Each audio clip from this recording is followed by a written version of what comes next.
This is the Southernmost News Bureau at RadioFreeKeyWest.com. I'm the Reverend Douglas. This is my partner in crime, world-famous artist Dave Klein. These are today's, September 1st, 2009 headlines.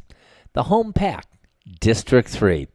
Monday night's hometown PAC meeting squared off District 3 candidates Tom Lavender and Billy Wardlow, who each gave the crowd of about 50 their platforms and answered questions posed to them by the press.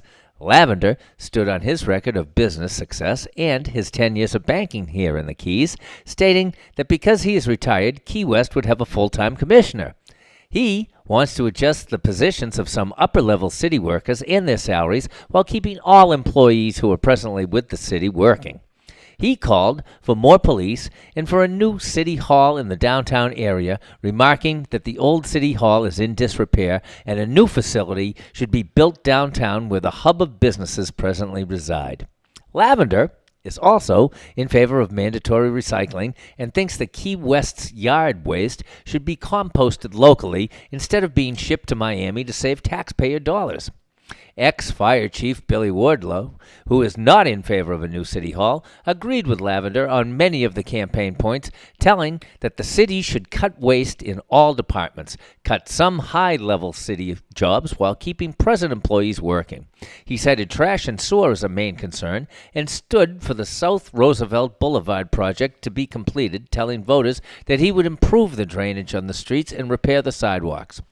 Both candidates called for more police and fire personnel, and both refused to cut city services if elected. The candidates also concurred that licenses should be issued for the new trolley company, and the Cuban Travel would be a budding new enterprise for Key West.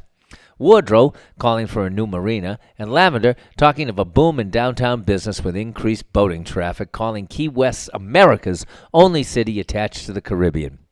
Both candidates lauded the Tourist Development Council when asked if the city was being marketed correctly, and both were in favor of the Citizens Review Board.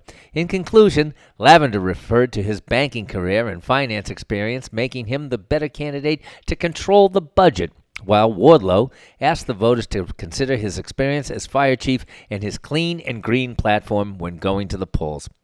Both candidates were well-spoken, well-polished in mannerisms, humble and respectful to the crowd as well as to each other. Can you imagine that, Dave? Yes, I can. That was very spiffy, that particular news blip. Yes, it was a Hometown PAC, the mayor's race.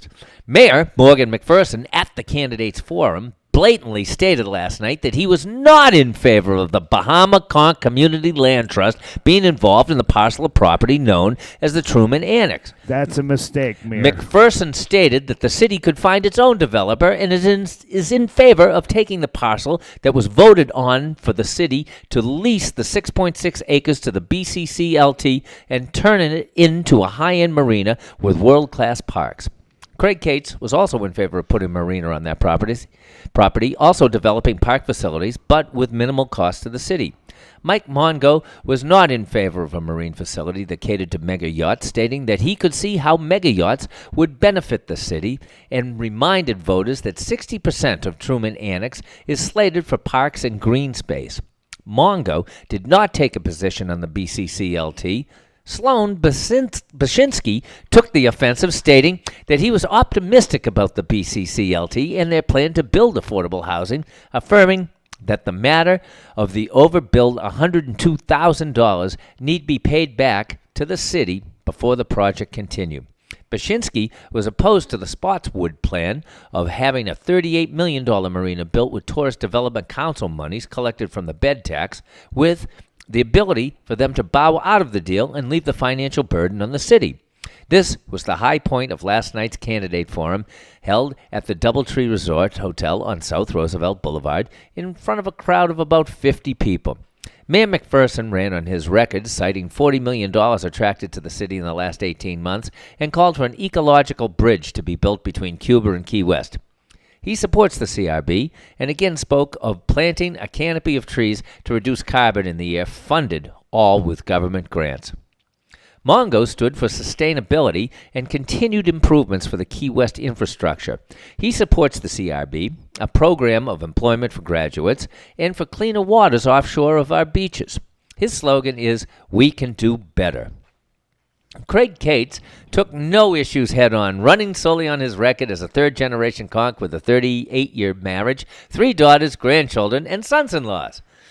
Sloan Bashinsky was the most refreshing and insightful candidate, stating his support of the nude beach and running on a green platform, calling for no new development for the Keys, water recycling, solar panels, and asked the question, is recycling more important than the fact that we are killing the ocean? Bashinsky also stated how the Keys is marketed incorrectly because of its uniqueness and is a world-class destination whose economy could be improved with little cost to the taxpayers. He also supports term limits for politicians and promised to fix Key West in one term. Dave, I have to ask you right now if you would tell me about the weather here in the beautiful paradise of Key West. Okay, guys. Here's the weather. Key West International Airport at 7:30 this morning. It was 84 degrees.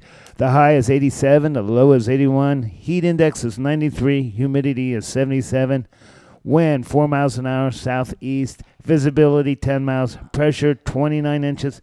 Warm and clear. Chance of rain today, guys, 30%. Are there any sort of deals that we could procure liquor at cheap prices, at discount prices, Dave, Yes. that you know about here in Key West or the vicinity hereabouts? Yes, I do. If you're coming to Key West, guys. Yes, I do. Yes, I do. I go to them all, guys. Uh-huh. If you're coming to Key West, or if you're already here, Guy Harvey's Dollar Drafts all day, all night. That's down on Green Street. Right across from Sloppy Joe's, of course. The Bull and Whistle, 2-for-1 well drinks all day, all night. And the new place, Johnny Rocco's. They have a happy hour from 4 to 7, but 1 to 4, they're running 16 ounce.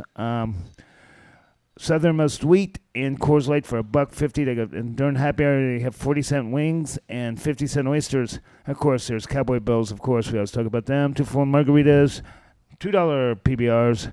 Reloaded, 2-for-1. $2. $2. PBRs, $2. Yes, $2. And Reloaded 2-for-1 margaritas and $2.50 PBRs because it's downtown location. Late night, guys. This is late night. Shawnee Key, 12 to 2, and Schooner Wharf to Bewitching Happy Hour is 2 to 4. And we might have to take that in. Well, Dave, that's it for the news. I'm going to go to the beach. This is the Southernmost News Bureau. This is RadioFreeKeyWest.com. I'm the Reverend Douglas. This is my partner in crime, world-famous artist, Dave Klein. And this has been today's headlines.